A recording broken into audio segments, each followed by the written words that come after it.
Ah, Revolução Francesa, tema tão querido e amado por vocês, meus alunos. E quem nunca escutou tocar esse hino aqui, ó?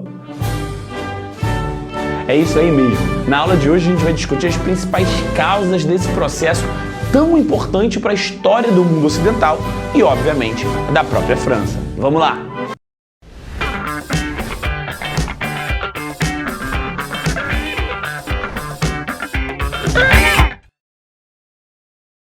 E antes de mais nada, é fundamental que você compreenda que existia na França do século XVIII uma sociedade estamental. Se você não sabe o que é isso, eu vou te explicar. Sociedade estamental é uma sociedade que é dividida em classes sociais rígidas, com pouca mobilidade social, ou seja, classes sociais quase fixas. Na França, essas três classes sociais eram divididas da seguinte maneira, dá uma olhada aqui do lado. O primeiro estado, liderado aí por membros do clero, o segundo estado, por membros da nobreza e, por fim, o terceiro estado, o maior de todos eles, que levava burgueses, tanto a alta como a baixa burguesia, camponeses, artesãos, trabalhadores urbanos, enfim, uma classe social com várias profissões e de grande amplitude social. Quando eu falo para você que uma classe é estamental, significa dizer que para você subir de classe era muito difícil. Ou seja, o cara que nasce no terceiro estado provavelmente vai morrer no terceiro estado e os seus descendentes também pertencerão àquele mesmo estamento, beleza? A partir disso, e olhando mais a fundo essa sociedade francesa, é fundamental também que você entenda que esse terceiro estado, que eu acabei de mencionar para você, é aquele que sustenta os outros dois. Como assim, Pedro? Você pode explicar melhor? Claro que posso. Podemos afirmar que na França existia uma corte parasitária, ou seja, um conjunto de nobres que viviam ou junto com o rei francês, lá no Palácio de Versalhes, ou então eram sustentados pelo Estado. Eles tinham isenção de imposto, ou seja, não pagavam impostos, viviam cheios de privilégios e luxo. E quem arcava com essas despesas? Obviamente, os mais pobres. Obviamente, os membros do terceiro estado. Por isso que o conceito corte parasitária, ou seja, os nobres que eram parasitas, se encaixa tão perfeitamente nesse cenário. A gente vai colocar aqui uma charge que representa perfeitamente para você uma caricatura de como o Estado francês se resolvia e era administrado. Essa charge que está aparecendo agora já foi tema de uma série de provas de vestibular e mostra justamente esse estado de opressão, com o terceiro estado segurando nas costas os outros dois. Você consegue perceber os membros do terceiro, segundo e primeiro estado por causa dos instrumentos e principalmente das suas roupas. Essa charge, gente, já foi tema constante de vestibular e é muito importante que você saiba interpretá-la.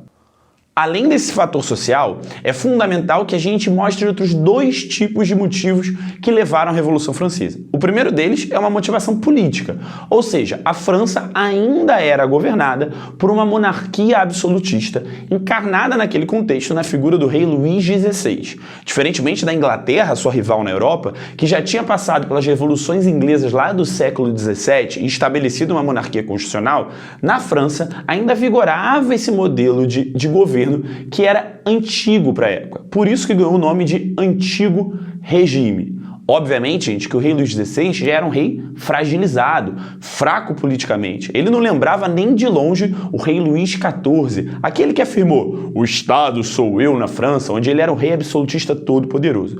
Mas ainda assim, politicamente falando, a França apresentava um certo aspecto de passado para os revolucionários da época. Por causa disso, um historiador que a gente sempre cita aqui na aula, chamado Eric Hobsbawm, ele escreveu um livro chamado A Era das Revoluções.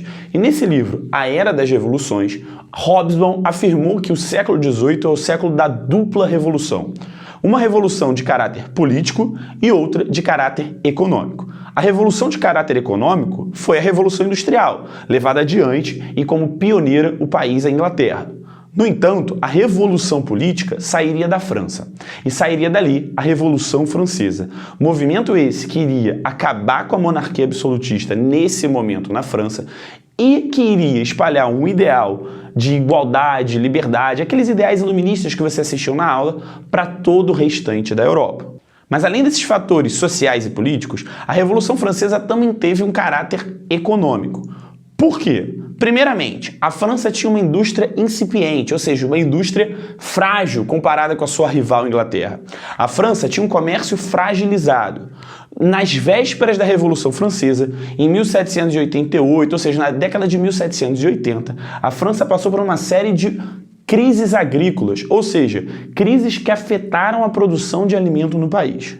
E somado a isso, a gente tem um alto endividamento externo da coroa francesa. Você vai falar, por quê, Pedro? O que aconteceu? Lembra da aula de independência dos Estados Unidos? Quando as 13 colônias da América conseguiram se separar da Inglaterra e formaram um país novo, óbvio, chamado de Estados Unidos da América? Então, a França resolveu se meter lá. Por quê? Porque ela havia perdido a Guerra dos 7 Anos para os ingleses, ou seja, ela já tinha contraído uma dívida no passado e, ao ajudar a independência dos Estados Unidos, ela se endivida ainda mais. Nesse segundo episódio, ela consegue ser bem-sucedida, ou seja, a Inglaterra perde uma colônia importante na América, mas a França vai ter um custo financeiro por essa ajuda. Esses 3 conjuntos de fatores, ou seja, sociais, políticos e econômicos, levam a França a um estado de crise. E o rei, Luís XVI, junto com seu ministro, Necker, vai tentar propor uma solução para sair desse problema. A solução encontrada pelo monarca para tentar resolver essa questão foi convocar algo que não era visto na França há séculos, a chamada Reunião dos Estados Gerais.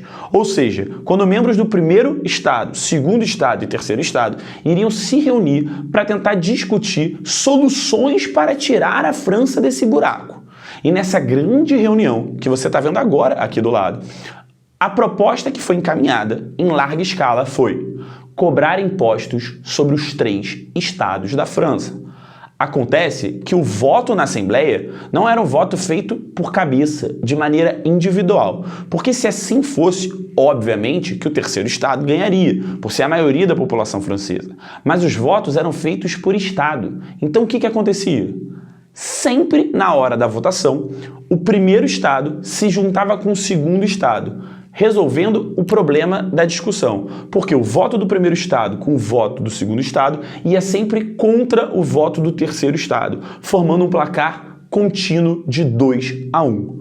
Por causa disso, os membros do terceiro estado resolvem abandonar a reunião dos Estados Gerais e se dirigem a uma sala do lado, chamada Sala de Jogo de Pela, que era um jogo praticado na França daquele período que se assemelha um pouco com o squash de hoje em dia. Nessa sala ao lado, os membros do terceiro estado declararam que iriam formar ali uma Assembleia Constituinte, ou seja, uma reunião para formar uma Constituição francesa nova que iria limitar os poderes do monarca. Essa Assembleia Constituinte vai durar de 1789, do início da Revolução Francesa, até 1791. E ali vão se apresentar grupos políticos para a história da Revolução e para a história do mundo de uma maneira geral, que acabam sendo muito importantes. Na Assembleia, à minha esquerda, ou seja, a esquerda do rei, posicionavam-se os jacobinos, os grupos mais radicais da Revolução Francesa. Baixa burguesia, sans-culottes, artesãos, trabalhadores urbanos, camponeses, que queriam mudanças radicais na França. República, queriam o voto universal, chamado sufrágio universal, e defendiam um tipo de política que queria alterar a situação francesa.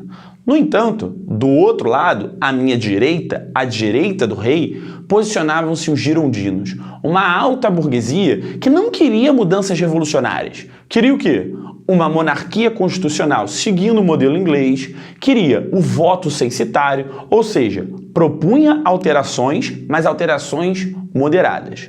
Acontece que durante a formação da Assembleia Nacional, ou seja, feita por esse terceiro estado, ainda em 1789, e para ser mais preciso, no dia 14 de julho, populares, revolucionários, sans-culottes saíram em Paris, nas cidades francesas, e resolveram iniciar nas ruas a revolução.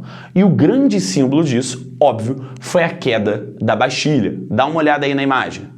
A Bastilha era um símbolo do absolutismo monárquico. Isso é questão de prova constantemente. Nas vésperas da Revolução, ou na época da Revolução Francesa, a Bastilha estava desativada, mas ela significava e ela simbolizava tudo aquilo que o antigo regime, ou seja, que o absolutismo era. Era lá que os grandes monarcas franceses do absolutismo prendiam seus opositores políticos.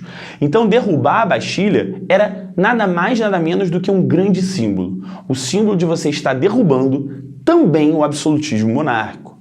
Vai ser assim, gente, e nesse contexto, que a Revolução Francesa começa a ganhar corpo, forma e conteúdo. Mas o conteúdo dela e as suas fases, isso aí é um papo para um outro vídeo. Valeu? Espero que você tenha gostado muito dessa aula e eu vou te pedir um favor que é fundamental pra gente. Para que a gente possa continuar produzindo esse tipo de conteúdo, eu preciso que você se inscreva aqui embaixo, ative o sininho, as notificações para ficar sabendo dos nossos vídeos, deixe um comentário aqui, troca uma ideia com a gente, manda suas dúvidas, sugestões e críticas. E eu espero que esse vídeo tenha, assim, te ajudado nas suas provas e no vestibular. Um abraço, galera!